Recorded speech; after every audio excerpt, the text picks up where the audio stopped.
situ. Good morning all students, how are you today? I hope you are healthy today. This morning we are going to study thematic IPA. But before that we pray. Let's pray. Bapa kami yang berdatangan kerajaan surga mulia. Bapa, terima kasih berkat yang telah kau berikan pada kami. Pada hari ini kami mau belajar berkenan hikmat dan kebijaksanaan Bapa. Terima kasih Bapa, dalam nama Tuhan Yesus kami berdoa dan mengucap syukur. Amin.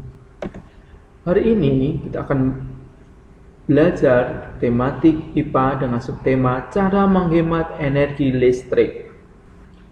Banyak kegiatan sehari-hari yang kita lakukan dapat memboroskan listrik. Padahal semakin meningkatnya kemajuan zaman, semakin besar pula energi listrik yang diperlukan, baik untuk kegiatan rumah tangga, perkantoran maupun industri. Namun pasokan energi listrik semakin berkurang karena sebagian besar listrik di Indonesia berasal dari bahan bakar fosil yang tidak dapat diperbarui. Oleh sebab itu anak-anak, semakin tinggi konsumsi listrik, semakin tinggi pula emisi karbon yang dihasilkan dari pembangkit listrik, sehingga terjadi pemanasan global. Jadi, listrik harus digunakan secara hemat dan bijak. Bagaimana cara melakukan penghematan energi? Ada banyak cara yang dapat kamu lakukan untuk menghemat pemakaian energi, antara lain sebagai berikut.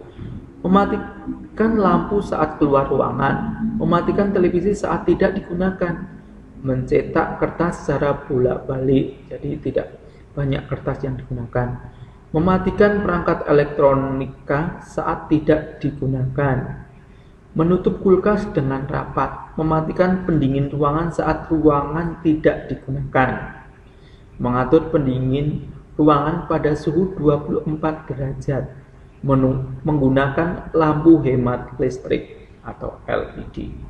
Kita lihat gambarnya ada di bawah. Manfaat menghemat energi listrik.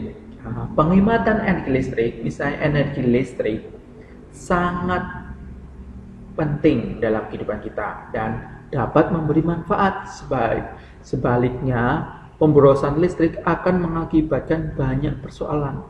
Ini adalah manfaat menghemat energi adalah satu, menghemat uang dan mengurangi pengeluaran. Bila kita menghemat penggunaan listrik, maka kita akan membayar lebih sedikit untuk biaya listrik. Dan sebaliknya, semakin boros penggunaan listrik, makin semakin besar pula jumlah watt dari listrik kita per bulan dan semakin besar biaya listrik kita.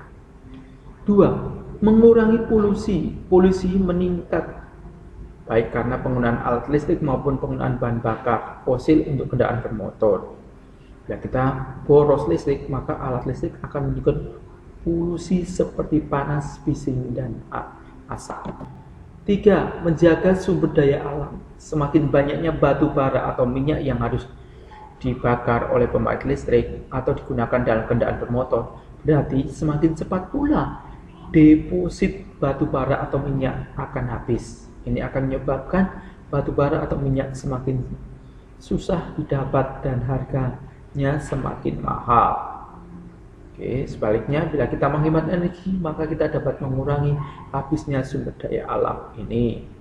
4. Merawat alat elektronika. Alat elektronika yang dipakai berlebihan akan mudah rusak. Misalnya adalah pendingin ruangan yang terus-menerus menyala, akan mengumpulkan debu dan kotoran yang mengganggu kinerjanya. 5. Menghindari risiko arus pendek. Arus pendek atau konsleting terjadi ketika kabel listrik rusak dan dapat menyebabkan kerusakan alat elektronik sehingga kebakaran. Dengan mematikan alat elektronik bila tidak digunakan, maka kita akan dapat menghindari arus pendek. Anak-anak, oleh sebab itu sekarang kita harus menghemat energi ya. Ini ada gambar hemat energi dan manfaat hemat energi. Ini di sini ada tip hemat listrik. Dan ini adalah langkah tepat untuk berhemat, mengurangi biaya pengeluaran ya. Terus ini adalah Akibat dari menghemat energi ini, lihat pemandangan bersih, tidak ada polusi, ini juga rumahnya juga tidak polusi, terus ini dunia terjaga dengan baik, ya kan, tidak rusak, dan itu juga penghijauan di perkotaan, ya kan, sangat subur. Oke, nah sebab itu sekali lagi anak-anak, kita sekarang harus menghemat energi, ya. Oke, sekian dulu pembelajaran pada hari ini. Saya harap anak-anak selalu menjaga kesehatan, menjaga kebersihan, dan juga kalau keluar rumah jangan lupa pakai masker, karena ini masih virus corona masih ada di sekitar kita, ya. Dan juga tetap semangat. Oke, terima kasih.